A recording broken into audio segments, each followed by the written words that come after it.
Artist Blane has been to the edge of the Earth to witness the Earth pushed to the edge. From the glaciers that will be a thing of the past to the not-so-permanent permafrost melting away, he's seen the ravages of man-made climate change. But these visions are not for his eyes only. They're for ours, too, by way of his new exhibition at MoCA. It's monumental in scope, minimalist and maximalist in scale, with a message that's deeply moving.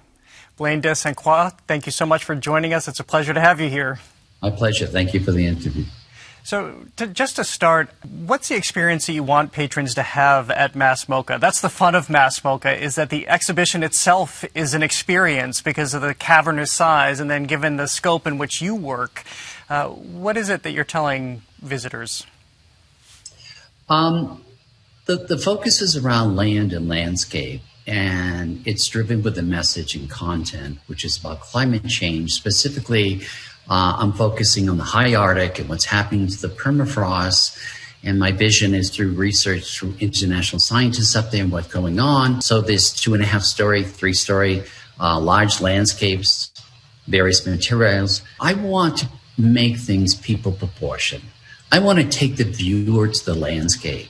I'm talking about landscape that's sometimes 1.5 miles long or larger, maybe 3 miles in circumference. And so I need to blow it up on this kinds of scale. And I want the viewer to go on an adventure visually, to transport themselves to that space, that landscape, that environment. Well, this is so much born out of your travels, your experience, your encounters. What fundamentally did you begin to discover about our planet and what was happening to it that motivated you to tell this? You know, my work early on has always been about humankind's invention, our desire to conquer and control the landscape or nature. And a lot have been complex political issues about border issues and what's been going on. But I think climate change affects it all. The future refugee populations, the ability to feed the populations of the world, what is coming is unfathomable. And I feel a commitment to put a strong voice to it. I'm really struck by your travels. I'm struck by the conversations that you've had.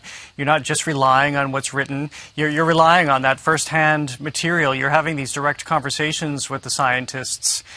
That's taking it into a realm that you didn't have to necessarily. Yes, well, early on, I used to do what most people do. Internet mining, Google searches, finding. But I'm taking on difficult, complex subjects, not breaking them down to a singular soundbite. So I have a level of responsibility to truly understand as best I can the complexity of what I'm trying to visually talk about to the public. I also find a level of inspiration when you go to these kinds of landscapes, the high Arctic, and you place yourself there and you have a responsibility as, I want to see the storyteller. And that's inspiring and also a commitment on my part. So I have a need to be, not to be abusive, but a research visual artist, one that goes into the field to find out what's going on. You know, historically, painters used to do this with plein air, a lot of them. They used to go into the landscape and document what they visually see. I'm just loading a little bit more very important content. What is the process in between those conversations, those observations, versus what we ultimately see in exhibitions like yours at MoCA right now? Do these ideas germinate with you for a long time, or do you leave those conversations with a pretty clear idea of what you want to do?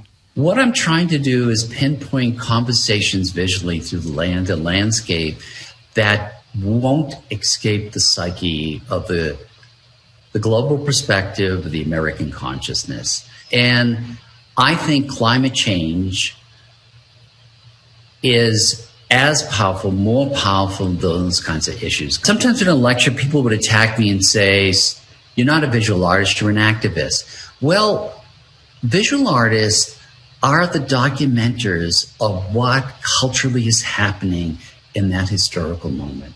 And that's their responsibility. How do you reach people with movement in your pieces, especially in this show? Some of my pieces I wouldn't say it's stagnant, but they're still landscapes. But what I do is do architectural intervention. In other words, the pieces are jammed in, very precarious. They look like they're going to fall down upon you. They're wedged into the architecture. So there's a level of visual discomfort that I'm trying to draw the viewer in unconsciously. The majority of the materials I'm using in these projects are recycled, are sensitive to the environment. And so it's not just the materials, it's the visual language, it's the narration. I'm trying to come at it in many different directions to engage the viewer. And finally, people are able to see your exhibition in this moment of a pandemic. They might not necessarily equate pandemic and the environment and climate change, but why is this probably a really apt moment to see your work and understand what's happening to our planet? I don't think the virus is separate from what we're doing to the environment. I think the correlations, and most scientists believe it's directly related. And this kind of tragedy that has with this virus and the global pandemic is going to return again, they say, in 10 years or plus, or another form. We have to be responsible to nature and how we participate and take care of this planet. And I think it's all related together, without a doubt. All right, well, thank you again so much for taking the time, and hopefully people will pay attention through exhibitions and work like yours to understand it's changing. Thank you very much for that time. I really appreciate it.